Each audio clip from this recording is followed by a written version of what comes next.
سورۃ الضحیٰ کا اس کا جو شان نزول ہے وہ یہ ہے کہ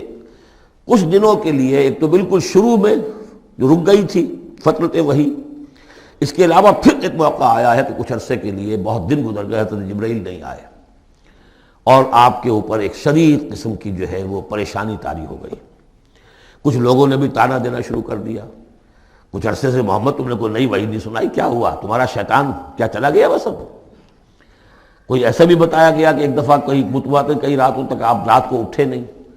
تو کہا وہ تمہارا شیطان تمہیں چھوڑ گیا ہے۔ کوئی ساتھ کے رہنے والی عورت جو تھی کہ رات میں نے سنی نہیں تمہاری کوئی پڑھنے کی جو تم پڑھا کرتے تھے، شاید شیطان تمہیں چھوڑ گیا ہے۔ خود آپ کو جس قدر ایک اشتیاق رہتا تھا کہ وہی آئے اور آپ کی وہ روح کو جو ہے مزید اور غذا اور تر و تازگی جو ہے وہ مسلسل ملتی رہے، اس کی وجہ سے یہاں تک آتا ہے کہ حضور فرماتے ہیں کہ اس درجے میں رنج اور غم میں تھا کہ میں سوچتا بربنائے طب بشری، اس درجے حضور کے اوپر جو ہے یہ شاخ گزر رہا تھا کہ وہی کیسے بند ہو گئی۔ اور اس میں یہ بھی تھا کہ اللہ ناراض تو نہیں ہو گیا، کیا مجھ سے کوئی خطا تو ایسی نہیں ہو گئی، یہ سبب کیا ہوا ہے؟ یہ ہے وہ کیفیت کہ جس کے اندر یہ آیتیں نازل ہو رہی ہیں۔ اور اب آپ اس کو سمجھ لیجئے کہ اس کا نفسیاتی اور انسان کی باطنی کیفیات کے ساتھ کیا تعلق ہے۔ انسان پر دو طرح کی کیفیات طاری ہوتی رہتی ہیں، جیسے میں نے پہلے ایک دفعہ آپ کو بتایا صدیق اور شہید کے درمیان جو فرق ہے بنیادی، کہ کچھ بنیادی طور پر لوگ ایکسٹروورٹس ہوتے ہیں، کچھ بنیادی طور پر انٹروورٹس ہوتے ہیں۔ ایکسٹروورٹس کھیل کود بھاگ دوڑ، لوگوں سے ملنا جلنا، گفتگو ہے، اسے دھکا دے دیا اس سے مذاق کر لیا، اسی میں وہ خوش رہتے ہیں، بڑے مگن رہتے ہیں، تنہائی انہیں کاٹ کھانے کو دوڑتی ہے۔ اور ایک انٹروورٹس ہوتے ہیں کہ وہ مجلس وغیرہ کو نہیں ہوتا، اپنے تنہائی میں کہیں بیٹھے ہیں، غور و فکر کر رہے ہیں، سوچ بچار کر رہے ہیں، انہیں وہ مجلس سے زیادہ اپنا گوشہ تنہائی جو ہے وہ زیادہ عزیز ہوتا ہے۔ تو یہ دو مزاج اللہ نے بنائے ہیں۔ اسی طرح ہر انسان کے اوپر آلٹرنیٹلی کچھ کیفیات آتی ہیں جس کو ہم کہتے ہیں میرا موڈ آف ہے، ایک طرح کا قبض سا ہو جاتا ہے طبیعت میں بندش سی ہوتی ہے، کسی وقت اسی شخص کے اندر پھر انشراح سا ہو جاتا ہے، پھر ہنسنے بولنے کو جی چاہتا ہے، گفتگو کرنے کو جی چاہتا ہے۔ تو یہ کیفیت جب انسان کی روحانی زندگی سے متعلق ہو جائے تو اس کو پھر صوفیہ نے نام دیا قبض اور بسط۔ کبھی طبیعت میں انشراح ہے، انبساط ہے، طبیعت جو ہے وہ آمادہ ہے، ہر چیز میں روشنی کا پہلو آدمی دیکھ رہا ہے، ہر چیز کے اندر آپ کو معلوم ہے ایک تاریک رخ بھی ہوتا ہے کسی معاملے کا اور روشن رخ بھی ہوتا ہے، اس وقت انسان روشن رخ کو دیکھتا ہے۔ اور ایک وقت میں آتا ہے کہ طبیعت میں بندش سی لگ گئی ہے، جیسے اندر کوئی پکڑ لیا کسی نے، اب طبیعت جو ہے وہ بھی اپنے اندر وہ انقباض محسوس کر رہی ہے، اور پھر آدمی پیسیمسٹک ہو جاتا ہے، نا امید سا ہوتا ہے، پھر اسے ہر معاملے کا تاریک پہلو زیادہ نظر آنے لگتا ہے۔ تو یہ قبض اور بسط کی کیفیات ہیں۔ جب کبھی قبض کی کیفیت ہو، قاضی ثناء اللہ پانی پتی رحمۃ اللہ علیہ نے تفسیر مظہری میں لکھا ہے کہ قبض کی کیفیت میں اس صورت کا پڑھنا تریاق ہے، جس طرح حضور صلی اللہ علیہ وسلم کے لیے گویا کہ اس وقت جو وحی کا بند ہو جانا تھا وہ گویا کہ ایک طرح کے انقباض اور قبض کی کیفیت پیدا ہوئی تھی، اس میں اب اللہ تعالیٰ فرما رہے ہیں والضحیٰ، قسم ہے دن کے دھوپ چڑھنے کے وقت کی، واللیل اذا سجا، اور قسم ہے رات کی جبکہ وہ چھا جائے یا ساکن ہو جائے، سجا کے دونوں معنی ہے سکون۔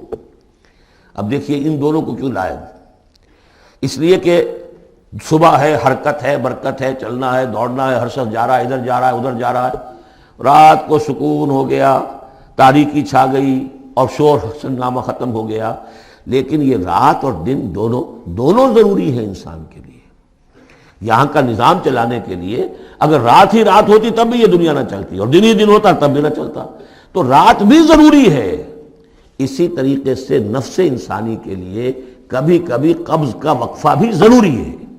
آپ اسے یہ نہ سمجھیں کہ اللہ تعالیٰ ناراض ہو گیا، یہ بھی ہماری تربیت کا ایک یوں سمجھیے کہ ایک جز ہے۔ ما ودعک ربک وما قلی، آپ کے رب نے آپ کو رخصت نہیں کیا ہے، نہ ہی وہ آپ سے ناراض ہوا ہے۔ وللآخرۃ خیر لک من الاولی، اور اس کے بعد جو وقت آئے گا اس قبض کے بعد وہ پہلی سے بھی بہتر ہوگا۔ اور میں حیران ہوتا ہوں کہ کیسے غالب نے وہ بات کہی ہے کہ جو بالکل ترجمانی ہے اس کی، رکتی ہے میری طبع تو ہوتی ہے رواں اور، یعنی یہ کہ جب میری طبیعت کے اوپر کبھی کبھی رکاوٹ سی آ جاتی ہے، اب شعر جو ہیں اچھے نازل نہیں ہو رہے، لیکن جب وہ رکاوٹ سے میں نکلتا ہوں، اس قبض سے نکلتا ہوں، رکتی ہے میری طبع تو ہوتی ہے رواں اور، اس لیے کہ اس قبض کے بعد جب مرحلہ آتا ہے انبساط کا اور انشراح کا، تو وہ ایک قدم آگے ہوتا ہے آدمی، اس پہلی کیفیت سے ایک درجہ جو ہے اس کا بڑھ چکا ہوتا ہے۔ وَلَلْآخِرَةُ خَيْرٌ لَكَ مِنَ الْأُولَىٰ، یقیناً پچھلی ہر گھڑی، ہر ساعت اور ہر قبض کے بعد آنے والا انبساط آپ کے لیے پہلے سے اونچا درجہ لے کر آئے گا۔ وَلَسَوْفَ يُعْطِيكَ رَبُّكَ فَتَرْضَىٰ، ان قریب آپ کا رب آپ کو اتنا کچھ دے گا، اتنا کچھ دے گا، آپ کی محنتوں کے وہ نتائج سامنے آئیں گے کہ آپ راضی ہو جائیں گے۔ اب دیکھیے پچھلی صورت ختم ہوئی تھی وَلَسَوْفَ يَرْضَىٰ، یہاں ہے وَلَسَوْفَ يُعْطِيكَ رَبُّكَ فَتَرْضَىٰ، صرف ضمیر کا فرق ہے، کیونکہ صدیق پر وحی نہیں آتی، براہ راست خطاب نہیں کیا جا سکتا، وہاں وہ صیغہ جو ہے وہ غائب کا ہے، وَلَسَوْفَ يَرْضَىٰ۔ اور چونکہ نبی وہ ہے جس پر وحی آ رہی ہے، براہ راست مخاطب ہے، تو وَلَسَوْفَ يُعْطِيكَ رَبُّكَ فَتَرْضَىٰ، آپ کا رب اتنا کچھ دے گا کہ آپ راضی ہو جائیں گے۔ اب یہ کہ اسی قبض کی حالت میں پھر اللہ تعالیٰ اپنے احسان جتا رہا ہے، اور یہ بہترین ہے۔ کبھی طبیعت پر ڈپریشن ہو اس طرح کی اور قبض کی کیفیت ہو تو آدمی یاد کرے کس کس مرحلے پر اللہ نے میری دستگیری فرمائی، کن کن مراحل پر اللہ تعالیٰ نے مجھے مشکلات سے نکالا، اس سے وہ حوصلہ بڑھتا ہے۔ اور اس کو بھی سمجھیے کہ اسی انداز میں علم یجد کا یتیماً فآویٰ، یہ سیرت النبی کے بڑے اہم حصے ہیں جو اس میں آ گئے ہیں۔ آپ کی پیدائش یتیمی میں، پوسٹیومس چائلڈ، باپ تو پہلے ہی فوت ہو چکا ہے، 6 سال کی عمر میں والدہ گئی، 8 سال کی عمر میں دادا گئے، اور وہ یعنی جو آپ نے دیکھا ہے ابتدائی زمانہ زندگی کا تو وہ یتیمی کا۔ علم یجد کا یتیماً فآویٰ، کیا اس نے اے محمد آپ کو نہ پایا کہ آپ یتیم تھے، پھر پناہ دی، آپ کے لیے بندوبست کیا، دادا کے دل میں جو شفقت ڈالی، پھر آپ کے تایا زبیر کے دل میں جو شفقت ڈالی۔ عبد المطلب کے بعد فوراً ابو طالب کا نام آتا ہے، حالانکہ یہ غلط ہے تاریخی اعتبار سے۔ عبد المطلب کے بعد کافی عرصے تک زبیر جو آپ کے تایا تھے وہ سرپرست تھے، پھر ان کے انتقال کے بعد ابو طالب کا معاملہ آیا، لیکن ان کو بیچ میں سے غائب کر دیا گیا ہے۔ بہرحال اللہ تعالیٰ جو بھی کسی کے دل میں ڈالتا ہے، آخر ابو طالب کے دل میں محبت ڈالی تو کس نے ڈالی؟ وہ ہم پڑھ چکے ہیں سورہ طٰہٰ میں، وَأَلْقَيْتُ عَلَيْكَ مَحَبَّةً مِّنِّي، حضرت موسیٰ علیہ السلام کی موہنی صورت کے اوپر اللہ تعالیٰ فرماتے ہیں ہم نے اپنی محبت کا پرتو ڈال دیا کہ تمہیں دیکھنے کے بعد وہ قتل کرنے کے ارادے سے باز رہ گئے، ان کے ہاتھ شل ہو گئے، ایسی موہنی صورت، اسے قتل کرنے۔ وَأَلْقَيْتُ عَلَيْكَ مَحَبَّةً مِّنِّي وَلِتُصْنَعَ عَلَىٰ عَيْنِي، یہ ہوا ہے۔ تو فرمایا علم یجد کا یتیماً فآویٰ ووجدک ضالاً فہدیٰ، اور پھر جب آپ شعور کی پختگی کو پہنچے اور غور و فکر کا مرحلہ آیا، حقائق میں انسان کو سوچ بچار کا مرحلہ آیا، اور آپ کو دیکھا کہ آپ تلاش حقیقت میں سرگرداں ہیں تو ہدایت دی۔ وہ آگے آ جائے گا، بہت قریب پہنچ گئے ہم، اقرأ بسم ربک الذی خلق، وہ مرحلہ جب آئے گا۔ وَوَجَدَكَ عَائِلًا فَأَغْنَىٰ، اور پایا آپ کو تنگ دست تو غنی کر دیا۔ کس طرح سے راستہ پیدا کیا ہے خدیجہ الکبریٰ رضی اللہ تعالی عنہا نے، جو بھی ان کے آپ کے محاسن دیکھے کتنی گرویدہ ہوئی ہیں۔ بڑے بڑے سردار قریش کے جو ہے ان سے نکاح کے خواہش مند تھے، انہوں نے خود جو ہے اپنی لونی کے ذریعے سے پیغام دیا ہے حضور کو۔ تو یہ ساری چیزیں جو ہے ان کی ساری دولت جو ہے وہ پوری کی پوری انہوں نے لا کر حضور کے قدموں میں ڈال دی ہے۔